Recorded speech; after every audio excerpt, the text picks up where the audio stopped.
Assalamualaikum warahmatullahi wabarakatuh. Baiklah, di sini saya akan menjelaskan sedikit tentang analisis keuangan sosial Islam dalam melawan dampak COVID-19. Sejak awal Maret 2020, Indonesia dihadapkan dengan wabah besar yang telah menghantui dunia, yaitu virus corona atau bisa disebut dengan COVID-19. Banyak negara yang sudah mengambil keputusan ekstrim untuk melakukan yang namanya lockdown, dan beberapa kebijakan masih untuk mencegah penyebaran dari virus corona tersebut. Dan juga musibah ini bisa menjadikan titik balik bahwa negara tidak selamanya mampu mengatasi semua masalah sosial dan ekonomi sendirian. Populasi penduduk Indonesia yang sangat banyak didominasi kategori masyarakat yang berpenghasilan rendah, bekerja di sektor informal atau usaha mikro. Keuangan sosial Islam memiliki posisi penting dalam mengatasi problematika sosioekonomi masyarakat dan membantu pemerintah mengatasi permasalahan.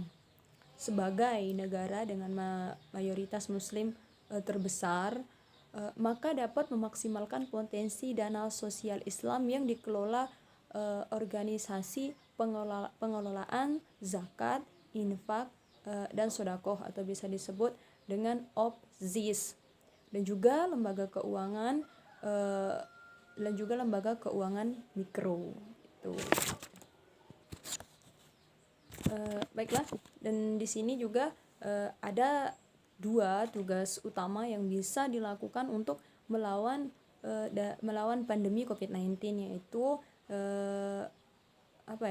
yaitu langkah pencegahan dan tindakan solutif.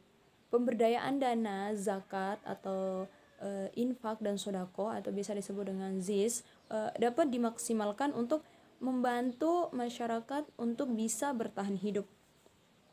Dana ZIS atau zakat infak sedekah ini diperdayakan untuk penyediaan kebutuhan dasar masyarakat seperti penyediaan makanan pokok, alat pelindung kesehatan, dan juga kebersihan. Sebagai peruntukannya, dana ZIS mengedepankan urgensi kebutuhan dasar konsumsi para mustahik atau dalam kondisi ini adalah masyarakat yang dari sisi ekonominya terganggu. Baik, saya akan melanjutkan kepada yang kedua, yaitu apakah prinsip syariah mampu menjawab presensi ekonomi saat ini. Kalau boleh jujur, hingga saat ini mayoritas penduduk muslim di dunia dan di Indonesia pada khususnya masih bisa dikatakan masih ternina-bobokkan oleh sistem ekonomi konvensional yang sangat kapitalis dan liberal. Seluruh masyarakat muslim terbawa arus oleh derasnya sistem ekonomi kapitalis tersebut. Sistem ekonomi tersebut memang sudah dilaksanakan dan tidak ada kaitannya dengan ajaran agama tertentu. Akan tetapi bila dihadapkan dengan ajaran Islam, tentu banyak pertentangannya.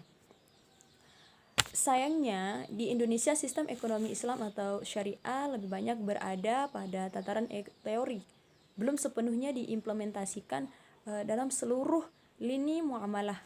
Ribuan sarjana ekonomi Islam yang dihasilkan oleh Fakultas Ekonomi dan Bisnis Islam atau FEBI, Sekolah Tinggi Ekonomi dan Bisnis Islam atau STEBI, dan berbagai perguruan tinggi lainnya hanya laksana tabungan statis yang belum banyak dilirik orang. Berbagai sarjana multidisiplin yang direkrut oleh lembaga keuangan bank dan non-bank syariah yang ditempatkan pada lini depan ternyata gagal dalam memberikan penjelasan berbagai produk syariah yang ditawarkan. Akibatnya, masyarakat awam yang sejak awal memang belum begitu paham dengan sistem ekonomi syariah hanya mengangguk-angguk seperti sudah paham atau sudah mengerti. Begitu juga ketidaktaatan lembaga keuangan perbankan dan non-bank terhadap prinsip ekonomi syariah menyebabkan sistem ekonomi syariah tidak sepenuhnya dilaksanakan dengan baik. Pelaksanaannya hanya terlaksana setengah-tengah. Sudah saatnya mulai hari ini dan mulai dari kita sendiri untuk istiqomah melaksanakan seluruh nilai-nilai prinsip dan filosofi ekonomi Islam sesuai Al-Quran dan hadis.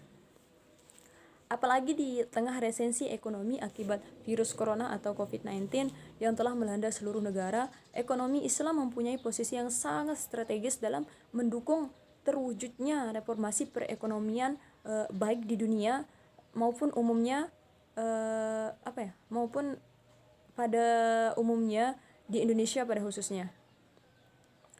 Berbagai strategi akselerasi dan optimalisasi teknologi dalam berbagai sektor ekonomi dapat diterapkan oleh sistem ekonomi Islam kapanpun, dimanapun, dan dalam kondisi apapun. Penduduk Indonesia yang mayoritas muslimnya sekitar 88,8% sangat memungkinkan untuk menerapkan sistem ekonomi Islam, mulai dari proses produksi, distribusi, dan juga konsumsi. Seluruh lini dari hulu sampai ke hilir sesungguhnya dapat menerapkan sistem ekonomi Islam.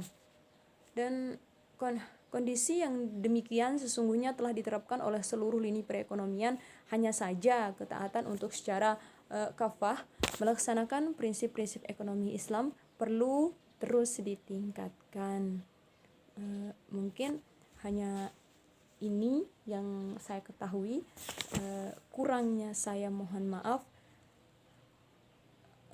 Dan juga maaf atas salah kata-kata atau kurangnya saya mohon maaf dan terima kasih. Wallahul muwaffiq ila aqwamit thoriq. Wassalamualaikum warahmatullahi wabarakatuh.